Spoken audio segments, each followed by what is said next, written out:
a gente é o grupo Memorando Meio, da matéria de diplomática da Universidade de Brasília. Somos alunos de arquivologia. E a gente teve uma ideia de fazer um podcast falando sobre alguns livros ou textos e artigos da bibliografia complementar da matéria, do professor André. O texto que a gente escolheu, na verdade é um artigo, a gente escolheu para poder falar, o artigo Diplomática, Novos Usos para uma Antiga Ciência, da Luciana Durante. Enfim, cada um do grupo aqui a gente vai falar um pouco sobre o que achou do texto e, enfim, eu vou começar. Então, basicamente, esse artigo eu achei muito interessante. Eu acho que a gente acertou muito bem em escolher esse artigo da bibliografia complementar, porque ele é bem inicial, bem introdutório, na verdade, sobre a diplomática, e ao mesmo tempo ele também faz uma comparação da diplomática mais medieval, sobre os documentos medievais, e contrapõe com os documentos contemporâneos atuais que a gente tem. O artigo em si, na concepção dele, ele fala, em resumo, ele fala das características extrínsecas e intrínsecas dos documentos, quando a gente está fazendo uma avaliação diplomática, né? Eu, particularmente, achei bem interessante porque eu não conhecia, porque, enfim, a gente está fazendo a matéria agora pela primeira vez, então é uma novidade para a gente, quase tudo. Foi bem interessante saber que existem essas duas diferenças que a gente pode olhar para um documento. Outra coisa também que eu gostaria de pontuar aqui, que eu achei bem interessante, foi a separação da paleografia e da diplomática. Eu já sabia que as duas ciências nasceram juntas, basicamente, mas para mim foi. Eu não sabia diferenciar o que cada uma fazia. Então, esse artigo me ajudou bastante para poder saber essas diferenças, né? A gente tem o paleógrafo, basicamente, ele descreve os documentos, o que está escrito nos documentos, e faz um estudo mais em relação à historicidade deles, ao período em que ele foi escrito. E na diplomática, a gente já procura mais a questão da autenticidade e dos mecanismos que a gente utiliza para poder verificar a autenticidade do documento e tudo mais. Outra coisa também que eu achei bem interessante que a autora trouxe, ele fala basicamente sobre o texto nos documentos, né? Que o texto ele é um critério bem grande assim quando a gente vai falar sobre fazer uma análise diplomática dos documentos. E ela diz no artigo dela que os textos eles inicialmente em documentos medievais eles são bem importantes para a relação da autenticidade do documento, mas atualmente se perdeu um pouco porque nossos documentos costumam ser um pouco mais uniformes do que antigamente, né? Só que ela traz um contraponto bem legal sobre as questões do software, que os softwares agora passam a ser também partes do documento, um intrínseco do documento, na questão de texto, né? Porque basicamente o software ele organiza o layout e as contraposições do texto no documento e a gente consegue identificar várias coisas se a gente souber o software que produziu aquele documento. E eu achei bem legal essa questão também.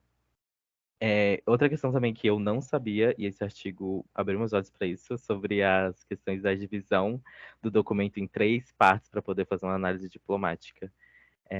Eu não sabia disso, eu achei uma questão bem interessante, porque a gente não imagina, a gente faz nem ideia como que a gente faz uma análise diplomática de um documento, e também a gente nem imagina sequer que, basicamente, os documentos, eles possuem uma questão uniforme, uma tendência desde da era medieval, que isso segue até hoje, né? Então, basicamente, a gente consegue ver semelhanças entre os documentos de hoje e os documentos antigos. Complementando a fala do Luiz, eu acho que é muito isso. O texto, ele é tipo como se fosse um texto bem introdutório a toda a diplomática em geral. Ele traz elementos que a gente pode analisar e observar através das funções administrativas, pelos padrões do próprio documento. Ela se refere à diplomática como um conjunto de regras, né, utilizada para enviar uma mensagem. Só que ela vai muito além disso, ela vai muito na questão do suporte documental, vai muito na forma que está escrita. Ela entra assim rapidamente, na forma física e na forma intelectual do documento. No caso, a forma física diz respeito ao modelo, ao layout do documento, e a forma intelectual à própria articulação interna do documento. É muito interessante esse ponto que o Luiz citou da separação formalmente, né, da paleografia com a diplomática, que foi no século XIX. Mas mesmo separadas, elas uma complementa a outra bastante, porque fazem uso da própria paleografia para auxiliar a classificação, né, a avaliação diplomática em si. Ela fala muito sobre a questão de observar bastante o suporte documental, que é importante observar esses detalhes, esses elementos que estão no texto para você poder datar os documentos ou tentar encontrar as origens. E nisso ela cita muitos documentos medievais e vai de questão além de calendário, de selos, de títulos, e ela vai passando por tudo isso. Ela entra nos documentos medievais, mas ela fala também dos documentos modernos, fala dos documentos contemporâneos, que são os que a gente tem mais contato hoje, né. Fala sobre a questão da organização dos cabeçalhos, seguida de data e local.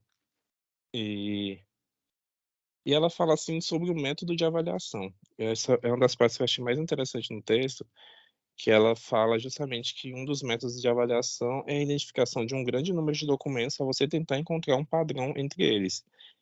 E que esse próprio exercício de identificação é a chave para a compreensão dos documentos em geral. E mais bem para o finalzinho do texto, achei lá na conclusão, ela tem uma fala que é muito, muito boa, e para mim é a chave do texto. Fora tudo que ela disse, é um complemento muito importante e ajuda a gente a entender bem a diplomática, que ela fala que a diplomática é uma atitude mental, uma abordagem, uma maneira de pensar os documentos de arquivo. Então ela, ao meu entender, ela fala da importância da diplomática em si e que ela é uma forma que você pode utilizar para poder classificar ou para você tratar um documento específico, ou vários documentos, ou uma série documental. E eu acho assim que o texto, ele, no geral, ele é bem introdutório, vale muito a pena a galera ler, porque ele não é muito grande também, não é muito extenso, a leitura dele é muito tranquila e ele tem um caráter muito técnico, porque ela faz uma explicação bem geral. Olá, contribuindo com os colegas, me interessa bastante a parte do texto onde fala que a linguagem é um elemento estudado pela diplomática, né? E, e esse estudo ele se dá a partir de uma percepção da vida social, né? De um ponto de vista da vida social. A gente pode usar o Brasil como exemplo, onde todos nós falamos português, mas, por exemplo, o português falado no norte é diferente do português falado no nordeste, que é completamente diferente do português falado no sudeste, e assim por diante. Também acho muito interessante quando ela fala que essa linguagem também se dá de acordo com quem a gente está se comunicando, né? No texto cita o exemplo de um advogado ao se comunicar com o tribunal, ao se comunicar com o cliente, enfim, diante de um processo jurídico, ele adota uma linguagem formal, uma linguagem do direito e que é completamente diferente da linguagem que ele usa e pode usar com os colegas, né? Isso é bem interessante, porque é o mesmo produtor da documentação, mas a ação que ele vai desenvolver, o que ele vai fazer, diz muito sobre o documento que ele preenche. Então, outra coisa que eu também achei muito interessante no texto é quando ela fala de arquivos digitais, né? E ela vai explicar que esses arquivos eles têm diferentes numerações, né? Eles têm uma numeração de entrada e saída por exemplo, podemos usar um órgão como exemplo, né? Ele tem um número de entrada e de saída e ele também tem o número de identificação do próprio documento, onde o número de entrada e saída seriam relacionados ao trâmite daquele documento dentro daquele órgão, enquanto o número de identificação dele é realmente como uma identidade, onde, independente do órgão ou independente da instância que ele se encontre, ele conseguirá ser identificado a partir desse número. De uma maneira geral, ele é técnico, como já falado, mas a leitura dele, além de ser fácil, é uma leitura extremamente compreensível do ponto de vista técnico, onde várias questões que eu, particularmente, trazia comigo foram respondidas diante desse texto, né? Eu indico bastante, foram respondidas a partir desse texto.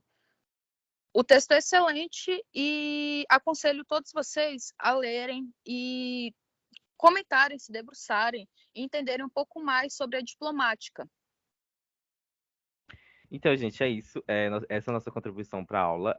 A gente planeja fazer vários outros podcasts como esse, escolhendo textos da bibliografia base e complementar do nosso curso. Se vocês tiverem alguma questão, vocês deixam no comentário para a gente. A gente vai gostar muito de responder vocês nos próximos podcasts também.